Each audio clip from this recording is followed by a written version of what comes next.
And good morning. It is still morning, but happy Friday. It's another lovely day in the Treasure Valley, the first full day of autumn, and the temperatures have actually gotten a little bit cooler. At last night's Republican Party event, it was very pleasant. However, I look at the forecast and see that it's going to be back in the high 80s for at least another week or two. So summer is not quite done with us yet. But I just wanted to hop on for a few minutes today. I did a Friday Miscellany post last week, just catching up on some random stuff. And I figured I'd do the same thing today, except in video form. So I will have links to things in the show notes and on the Substack version of this. So, yeah, just cover some of the news that's been going on in the past week, the past couple of days, and keep you updated on what I'm looking at. So let's see. There we go. That's, of course, my Substack page. It is trying to keep it updated regularly. I appreciate everybody who has subscribed and who reads and shares and comments and gives me feedback. If you look over here, the article about the Boise Pride Parade is now the number 2 article all time, which is pretty amazing. It shows what that subject has really gotten people passionate. And I think the Pride organizers doing or at least planning the child drag show this year really woke a lot of people up, a lot of conservatives. And I hope we can channel that now into positive change, whether it's at the ballot box or in your public libraries, public schools, just taking back our community from those who would twist it and subvert it for their own political and social purposes. But again, I started the Substack in January of this year. Find my mouse here. Started it in January of this year, and it was just kind of almost on a whim decided to start a publication devoted to Idaho news, because I am here. I am a part of the community now, and I wanted to, have an opportunity to share my perspective, but also give me a reason to dig deeper, to talk to candidates, to dig into issues, to put myself in a place where I can actually see things up close. And the results have been tremendous. It's far exceeded any expectations I had, both in the opportunities it's given me to meet people, to meet candidates and elected officials, to see the process, the political process, but also to with the feedback I've gotten, with the support I've gotten, and I very much appreciate it. If you're a free subscriber, I appreciate you reading and sharing. If you're a paid subscriber, I very much appreciate it. I'm very humbled that people are willing to pay me to do this sort of thing. And I hope to continue just getting better and better and expanding what I can do and expanding what I cover. Speaking of coverage, last night was the Ada County Republicans' salute to Republican candidates and officials. And it was a lot of fun. I was glad I went. I got to talk with a lot of interesting people.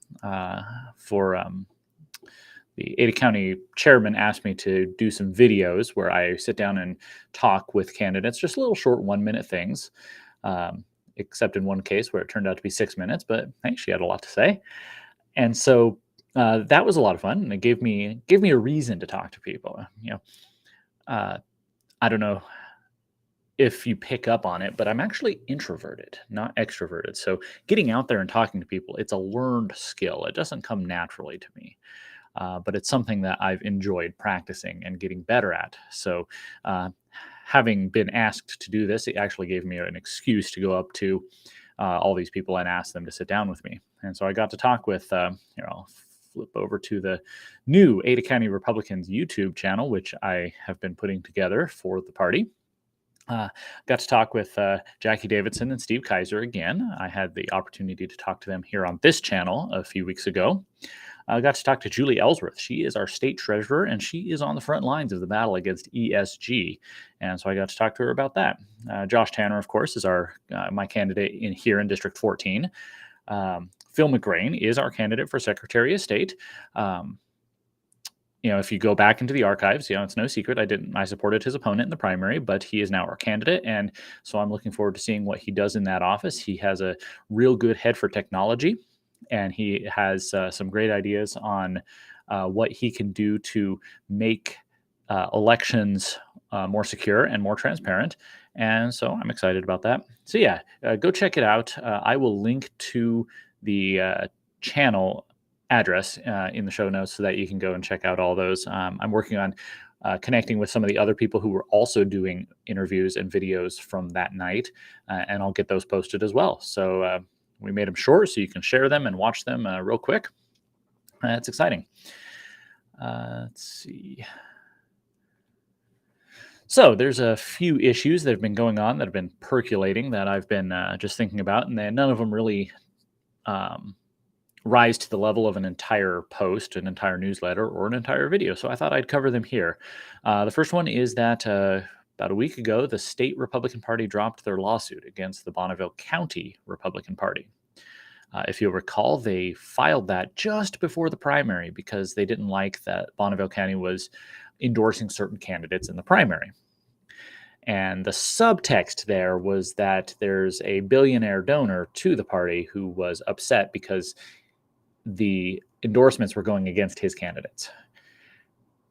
And so that kind of tainted the issue. Now, there is a debate that is ongoing. What is the role of PCs in the primary process? There are some who say that the county committees and the PCs should be completely neutral in the primary, and we just let the voters decide. And then there are others who say that it's the role of PCs and county committees to explain to voters which candidates are really conservative or really support the Republican platform and which ones do not. And there's the debate there, and it goes, there's a range there where people fall somewhere in the middle. I do see both sides. I do think it's, it could be an issue if PCs and county committees are supporting specific candidates in the primary, because it could turn into, the good old boys network, where it's very hard for an outsider to get attention if everything's stacked against them. On the other side, I do see the wisdom of being able to do that, because often people come in and run as Republicans in the primary, even though their actual positions, their actual principles are not conservative. And there's also a third issue, and that's where I see some county committees working in the background. They won't come out and endorse somebody, but they might go in the background and, maybe set up some fundraisers for certain candidates, or, whatever. So it's a debate I think we need to have as a party. And I'm looking forward to seeing where that goes after the convention and into the winter meetings as we continue to hash out this issue. At least there will be no more lawsuits filed by the party against itself, against county parties, at the behest of billionaire donors. That's something I think that was a very bad idea, and I'm glad that that's been closed. Speaking of Republicans, I wanted to share. I don't know if you've seen it already. I posted it on Twitter and Telegram, but and everybody else has been posting it. The Idaho Republican Party has a new ad out. It's about 2-3 minutes long, but it's very cool. It shows, the idea is we are Idaho, and it shows all the people, all the workers, the farmers, the people from all walks of life who make up this state of Idaho. And it is a pretty diverse state. Big cities, small towns, big farms, logging areas, public lands. So yeah, I thought it did a really good job of highlighting that. And then Chairwoman Dorothy Moon comes on at the end and explains our vision. And it's good. I think that's something that was perhaps missing from party messaging in the past, and that is a vision. As a vision of who we are as a people, as a community, and as a party, and what we stand for. I think sometimes people get too wrapped up in the details of get out the vote and voter outreach and voter registration, and they forget that there's a reason why we're doing all this. What good does it do? We could register all 2 million inhabitants of our state as Republicans, and we'd say, well, we won because now everybody's a Republican. But it doesn't change people's position. It just doesn't change the issues. What good does it do if we convince 100,000 Democrats to switch their registrations if they don't switch their principles? It just pulls the party further to the left. So I am glad to see that Dorothy Moon and the committee, the state committee, are putting forth a positive vision, because that's what we need as a party, as a movement, and as a people. Speaking of people with visions, let's switch over to my next tab here. Lieutenant Governor Jess McKeon has her own podcast, and I think that's pretty cool. It's a good way to connect with people. I actually have not listened to it yet. I will try and rectify that this afternoon. I've got so many podcasts I subscribe to. It's a great way to keep up on information. And especially, I really enjoy long-form podcasts. Like Tim Pool has his show, his Timcast IRL show, every weeknight, where he sits down with some interesting guest and they just talk for 2 hours. And it's a way they can really dig deep into issues. But shorter podcasts are good too, because I know not everybody wants to sit there listening to them for hours on end. But Lieutenant Governor McKeon, she has this new one. And in the last 2 episodes, episodes 2 and 3, she sat down with a fellow named Ryan Spoon. And it's been my pleasure to get to know Mr. Spoon over the last few months. He's a great guy. He's a solid conservative. He's very passionate about defending conservative values. And this year, he has decided to run for trustee of the College of Western Idaho. And let's flip over to his side there. So full disclosure, I've helped him get on the ballot. I got him signatures to get him on the ballot, and I helped put together his website. The content is his, but the design is mine. So if there's any problems with it, come blame me. Don't blame him. But yeah, he's running for College of Western Idaho trustee. There's a seat, or there's a board of 5 trustees, and they decide the direction of this public community college. And it might not seem like much, but it really is, because this is what this is where a lot of young people go, to get the start on their education or in the trades. And how a school like this presents itself and what they choose to emphasize, I think is very important. We see school after school, college after college, university after university is falling to the same, woke religion, where diversity and equity and inclusion and LGBTQ issues are put at the forefront, made more important than the basics that you need for an education. When a company is hiring somebody, a lot of companies are converged by this nonsense too, so it's not, doesn't even hold true anymore. But jobs are about doing things and accomplishing goals. You go to work in the factory, it doesn't matter how many gender studies classes you've taken. If you want to be an engineer and make a system that is going to deliver natural gas to all the houses in the neighborhood, you need to be competent at that, not at knowing how many genders there are, or saying the correct LGBTQ shibboleths or diversity stuff. So and because the way the left works, the left sees no limits to what they want to change in our society. So that's why you get people on the highway board. If they're leftist activists, they will use that position to push the leftist woke religion. And it's the same thing at the College of Western Idaho. And that is why I am so excited that Mr. Spoon has decided to, take the time and energy to not only campaign, but assuming he wins, to actually sit on the board and make positive changes. Get the school back to its purpose of educating, not indoctrinating in this leftist ideology. So in addition to Ryan Spoon, we also have several other candidates. There's actually 4 seats open on this board. And we would like to get 4 good conservatives. So Ryan Spoon is running in Zone 2. Alisha Hickman is running in Zone 1. Jan Zarr is in Zone 3. And Thad Butterworth is running in Zone 4. I don't know Alisha or Jan, but I do know Thad, and of course I know Ryan, and I can vouch for their conservative bona fides.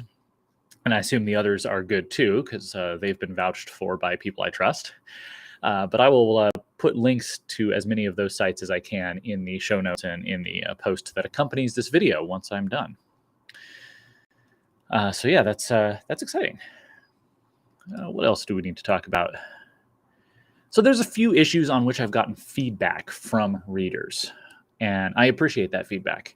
I'm only one person. I don't know everything that's going on, and I need to know what you people, you all, the people who are generous enough with your time and in some cases money to support me. I want to know what you're interested in. What is important to you? And so I really appreciate the feedback. I got some feedback on some of the harsh judgments that people are getting for breaking COVID rules or protest rules. Apparently, there was somebody who was protesting at Central District Health who got a 6-month sentence. I'll need to look into that and see what's going on with that. I do know that Sarah Walton Brady, she's the mom who took her children to the park when it was closed and Meridian police arrested her. And she's had this pending trial against her for whatever, and it keeps getting delayed. And in this case, she went for her court date this week, and it was delayed once again. It seems like the system's just playing games with her, doesn't it? But that's what it is. The process is the punishment. Sometimes it's hard to find an actual law that they can get you on, so they'll just string the process along and make you pay lawyer fees and make you waste your time because they want to make an example of you. So even though they don't have an actual law that they can say, look, you violated this law objectively, they will punish you one way or the other as a warning to anyone else who would cross them. I am very hopeful that once our new Attorney General, Raul Labrador, is in office, that he will find a way to put a stop to this nonsense. Other feedback, I've been asked to do a deeper dive into tax rates, and it's not my favorite subject, but it is an important subject, and especially property taxes. They vary so much from one city to another, one district to another, and it's really hard to keep them straight. If you think about where I live in the city of Eagle, so there's those property taxes, and I'm in the West Ada School District, so there's those property taxes. I'm in the Eagle Sewer District, so those additional property taxes, and then there's also cemetery districts and fire districts and these other taxing districts, library district for Eagle as well. So there's all these overlapping areas, and they don't exactly line up on exact borders. So that's an issue that I can definitely spend some time on here in the near future. I've also been asked to talk about the independent candidates. Ammon Bundy and Scott Cleveland are the most prominent, and I have been talking about them to an extent, and I will do some more in the future. I would like to reach out to Scott and see if he wants to come on and chat. As I've said, as a Republican PC, I don't feel it's appropriate for me to endorse candidates who are running against Republicans. However, as a content creator, as a writer, I believe it's my responsibility to get out and get as many sides of every story as possible. As I said in my last stream, if a Democrat wants to come on and talk to me, I would be happy to do so. I doubt anybody will, because everybody wants to go to friendly outlets, right? And I am friendly toward Republicans and toward conservatives. I probably would be a little more direct and ask some tough questions of the Democrats, but I'll do that with people on my side too. So I will cover them as we keep going. There's only about 6 weeks left to the election. The last thing I really wanted to mention was the Idaho Dispatch. Let me flip over to that. They are a great source for local news here in Idaho, and they're extremely unbiased. Greg Pruitt, he comes right out with his biases. He's a member of the Constitution Party and the Second Amendment Alliance, so he has those positions. However, he has done a great job of putting together a news outlet that does not reflect those biases. He just reports the news. He publishes op-eds by anybody who wants them. Chuck Malloy, he's a journalist and writer. He seems to lean left to me, kind of center left. He sends out his op-eds to the Dispatch, and so Greg publishes them. Rosa Martinez, very far right, and yet he publishes what she had to say. So you're not going to find stuff like this. Most of the big money media in Idaho is, Idaho Capital Sun, Idaho Statesman, things like that. They're well funded, but they're very left, and they have an agenda. No matter what people like Kelsey Morris Rogers or Betsy Russell will say, they have an agenda. They have a worldview, and they publish news according to that worldview. Greg Pruitt has done a great job of publishing news with as little bias as possible. And I think that is worth supporting. He's come out and said that he needs more subscribers, more paid subscribers. So I encourage you to go to idahodispatch.com and pay. He has subscription levels for as low as $3 a month, or you can do $7 a month or $10 a month. If you have anything left over after supporting GemState, then please go and support Idaho Dispatch as well. If you do the $10 a month plan, he'll even give you a hat. I don't even have a hat to give people. I should get a hat. I should make a hat or some other piece of swag that I can share. But yeah, I strongly encourage you to go support the Dispatch because they do good work. So yeah, I just wanted to close by saying it's never been easier to get informed and get involved. Every candidate, every issue, every party, every group has a web presence. They have all these candidates are having events every day throughout the entire Treasure Valley, the entire state even. So no matter where you are, you can stop by and meet them. I was just at another event with Raul Labrador the other day. I think I've seen him 3 or 4 times in the past 10 days. So that's really neat. That's something that I felt was lacking in my old home state of Washington, the access we have to our elected officials and candidates. Speaking of access, here in Eagle, our mayor hosts coffee and conversation every Wednesday morning. And lately it's been at the new community center at the city hall. And so there's room for a lot of people. And you can come in and tell him exactly what you think. You can ask him questions, bring up any issue, and he'll talk about it. You see a lot of talk on Facebook and Nextdoor about what the mayor and council here in Eagle are doing and what's going on with the Avamore annexation and the shooting range they're setting up. And a lot of stuff is just full of misinformation. People don't know what they're talking about, but they push it because they're pushing an agenda. In this case, there's an organized group that's setting up for the campaign against the mayor and council next year. But it's not like these are lords in ivory towers. You can just come and talk to them. So I don't see what the big deal is. A lot of the most of the people who complain on social media do not bother to stop by and talk. Now I know 9 a.m. on a Wednesday morning, a lot of people have jobs, and that's true. But they have town hall meetings every couple of months in the evening. They have their council meetings twice a month, planning and zoning meetings. The city is accessible, and I'm sure your city is as well. Our town is also hosting Coffee with a Cop next Thursday at Alchemist Coffee on Plaza Drive at 8 a.m. So again, you may not be able to make it, but stop by. I'm planning to be there and hear what our local police are doing. I've not had any problems with our police in Eagle or the Ada County Sheriff's Department, so I'm looking forward to getting to know them better. So yeah, there are events all over. Stop by, get involved. If you feel like you have the time and energy, all these candidates need help. They need volunteers. My wife and I are going to be dropping off signs for Cody Galloway in District 15 these next few days. We're going to be walking our district in 14, passing out literature. So it's easy to get involved. Just go to a candidate's website or just search for them, find them on Facebook, send them a message, and they will definitely tell you what you can do. You can hand out literature. You can knock on doors. You can do their phone bank and make calls. You can send out the text messages, or sometimes people just need help in the background, like setting up a website. Or, and then if you don't have the time, but maybe you have some extra money, they can definitely use that too to get their message out. So I encourage you to do all that. I will link to all the things I talked about in the page. But yeah, that's about all I have to say. I hope you have a wonderful weekend. Enjoy the last few weeks of summer weather.